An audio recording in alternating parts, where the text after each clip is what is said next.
In the early hours of June 1, 2009, a tragedy unfolded in the skies over the Atlantic Ocean that would shake the aviation world to its core. Air France Flight 447, an Airbus A330, departed from Rio de Janeiro, Brazil, bound for Paris, France, with 228 passengers and crew on board. It was meant to be a routine flight, a mere 11-hour journey across the vast ocean. But something went horribly wrong during the flight's cruise phase, and within a span of just a few minutes, Flight 447 would fall from the sky, disappearing into the deep blue of the Atlantic. The disaster, which took 228 lives, left investigators and aviation experts grappling with an array of questions. What caused this experienced crew to lose control of their aircraft? Why did the plane stall so suddenly at cruising altitude? And why did it take so long for search teams to locate the wreckage? The answers, as it would turn out, lay hidden in a series of miscommunications, human error, and technical malfunctions that, when combined, proved to be a fatal combination. This is the story of Air France Flight 447, one of the deadliest and most mysterious crashes in aviation history. Air France Flight 447 was a regular commercial flight flying from Rio de Janeiro, GIG, to Paris Charles de Gaulle, CDG. The flight, operated by an Airbus A330, was headed across the Atlantic, a route that was familiar to both the airline and the crew. The flight was scheduled to depart at 7:30 p.m. local time in Brazil, and the flight was expected to arrive in Paris the following morning at 11:10 a.m. The crew of Flight 447 consisted of 3 pilots: Captain Marc Dubois, an experienced 58-year-old with over 11,000 flight hours, including 1,700 hours on the Airbus A330, First Officer Pierre Cabins, a 37-year-old with more than 6,000 flight hours, and Second Officer David Robert, a 23-year-old pilot with just under 3,000 hours of flight experience. As the flight cruised at an altitude of 35,000 feet, the weather conditions began to change.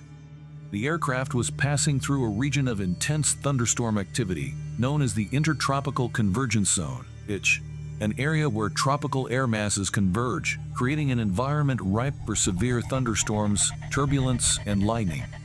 However, this was not an unusual occurrence for flights crossing the Atlantic, and pilots flying through the ICH were generally well prepared for the weather challenges it posed.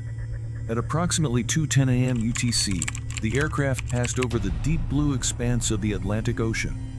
With a crew change in progress, Second Officer David Robert was seated at the controls in the cockpit, with Captain Dubois taking a rest and First Officer Cabins assisting the senior officers. As Flight 447 flew through the night, the weather became progressively worse. Onboard weather radar indicated the presence of storms, and the crew was aware that they would soon be flying through a particularly turbulent patch. For most of the flight, the aircraft had been cruising smoothly, with no immediate issues. But things began to change rapidly as the aircraft encountered the turbulent zone, signaling the onset of dangerous weather. Around 2:10 a.m., the aircraft's autopilot was suddenly disengaged. Ice crystals in the atmosphere were believed to have clogged the plane's pitot tubes, which are sensors that measure airspeed. When the sensors became obstructed, the plane's instruments were unable to provide accurate speed data to the cockpit. This malfunction is critical because accurate airspeed is one of the key indicators used by pilots to maintain control of an aircraft. Without reliable data, the pilots were left in a precarious situation.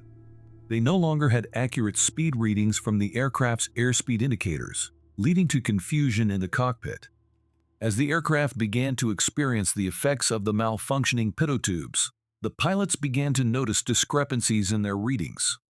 At this point, the aircraft was experiencing a high-altitude stall, where the speed of the aircraft had dropped below the minimum required to maintain lift. In a stall, the aircraft is no longer able to maintain controlled flight, and it begins to lose altitude rapidly. But the stall wasn't immediately obvious to the pilots. At this altitude, the aircraft was designed to fly in a stable, controlled manner, and the loss of speed didn't immediately trigger the alarm bells in the cockpit. The cockpit speed indicator was malfunctioning, and the autopilot had already been disconnected. At 2:11 a.m., as the aircraft's altitude began to fluctuate and its speed fell dangerously low, the stall warning system began to sound off. The stick shaker, a device that vibrates the control yoke to warn pilots of an impending stall, activated. Captain Du Bois, who had been resting, was called back to the cockpit and immediately took control. He saw that the aircraft was descending at an alarming rate and immediately took action to regain control. However, confusion in the cockpit led to critical errors in the handling of the stall. The pilots failed to recognize the stall warning as they tried to diagnose the issue. They attempted to pull the aircraft out of the dive and increase speed, but their actions were uncoordinated, and each pilot was unsure of the other's actions. The confusion reached its peak as each pilot believed the others were taking the correct steps to recover from the situation, but none of them fully grasped the nature of the aircraft's stall or how to counteract it effectively. As the pilots struggled to control the aircraft, the altitude continued to plummet.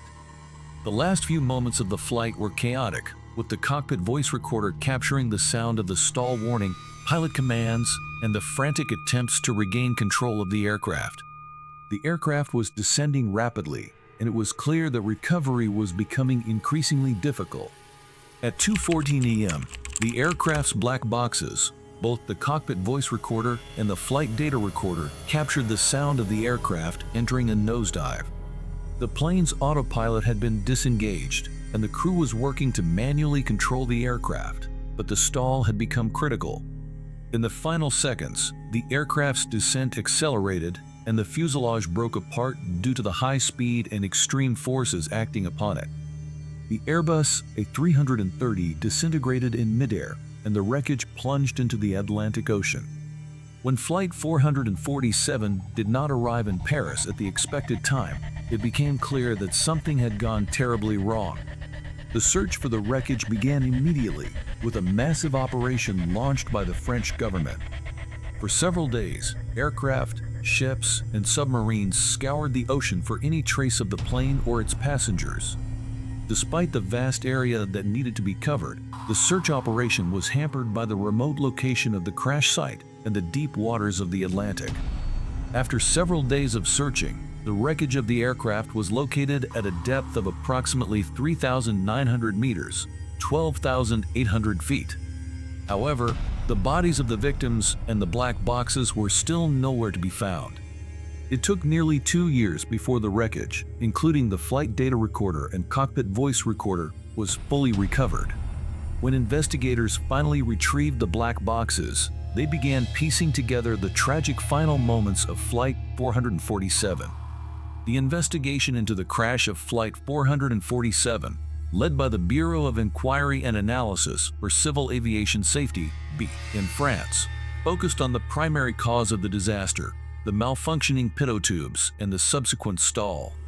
The investigators concluded that the loss of airspeed data caused by the obstruction of the pitot tubes had led to the pilots' confusion and contributed to their failure to properly recover from the stall. The final report, released in 2012, determined that the pilots' misinterpretation of the stall warning system and their failure to take the correct corrective actions were key factors in the crash.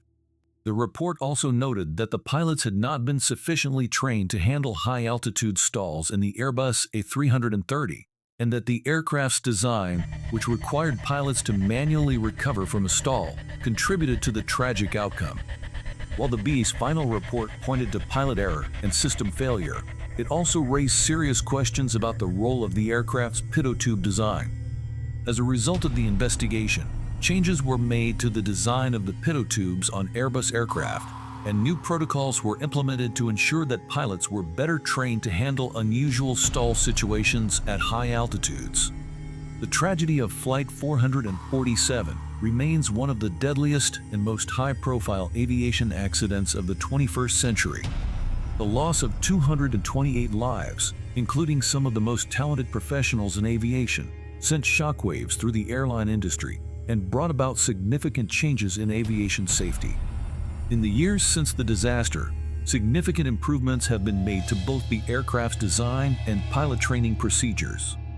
New technologies, including more accurate sensors and improved stall recovery systems, have been implemented in the years following the crash.